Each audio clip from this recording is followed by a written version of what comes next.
Aliens. Are they here? Do they visit? Does the government know about them? The past 2 years have been really interesting on the topic of UFOs, unidentified flying objects, which are now officially called UAPs, or unidentified aerial phenomena. And if you didn't know, last year, Florida Senator Marco Rubio added a section to a funding bill requiring the Director of National Intelligence to work with the military and intelligence community to submit a report on unidentified aerial phenomena to be delivered no later than June 25th, 2021. Well, the report is here, and we're going to talk about it. But what would make a sitting U.S. senator add something like that to a funding bill? Here's how we got here. In 2007, this guy, Robert Bigelow, convinces Senator Harry Reid to launch a Department of Defense investigation into UFO sightings. In 2009, DoD counterintelligence officer Lou Elizondo takes over the effort, and it's renamed the Advanced Aerospace Threat Identification Program, or ATIP. After 8 years, Elizondo leaves ATIP, annoyed with the lack of dedication to getting real answers or investigating further.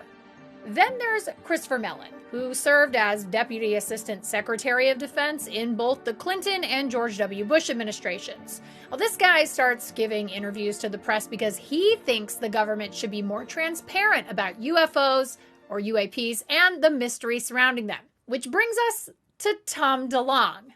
Yes, the lead singer from Blink-182. This guy loves aliens and UFO conspiracies so much so that he forms To the Stars, an organization dedicated to collecting and analyzing videos of UFO sightings. Elizondo and Mellon join To the Stars as advisors, and Mellon gets some Pentagon contacts to give him 3 unclassified videos of UAPs.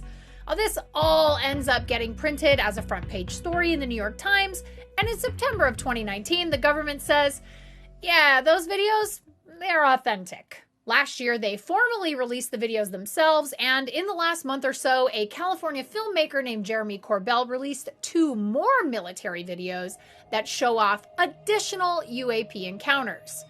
Which brings us to this official report.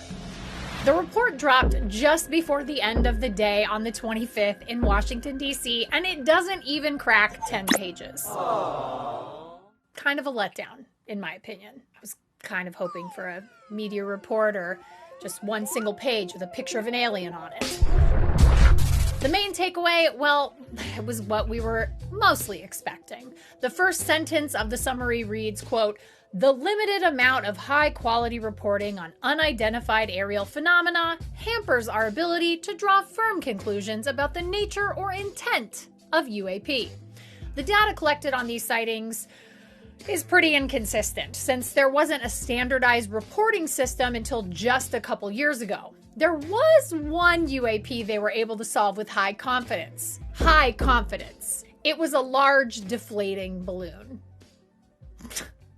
Sorry, it's kind of funny. The report goes on to say that if these UAP incidents are solved, there are 5 likely explanations: airborne clutter, natural atmospheric phenomena, USG or US industry developmental programs, foreign adversary systems, and a catch-all other bin. They looked at over 144 reports between the years 2004 and 2001. 80 of those reports had multiple sensors detect the object. So here's the juicy part.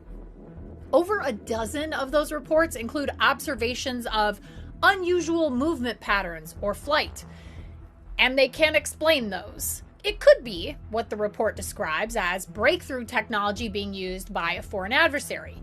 But the report also says they, quote, currently lack data to indicate any UAP are part of a foreign collection program or indicative of a major technological advancement by a potential adversary. So it could still be extraterrestrial in nature. That's that whole other bin they mentioned. The UAP task force says it's going to do additional investigating on those specific kinds of reports.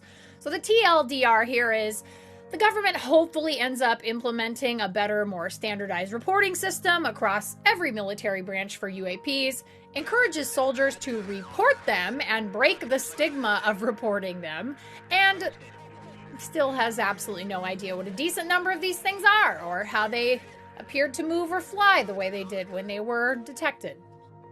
I think just about everyone wins today. Conspiracy theorists get at least some of their assertions legitimized by the government admitting they don't know what every UAP is. Plus, they can also keep saying they're clearly not telling us everything. And of course, skeptics can keep on saying there is zero concrete evidence showing these UAPs were alien in nature. This is all a bunch of nonsense. I'm gonna go get a Starbucks.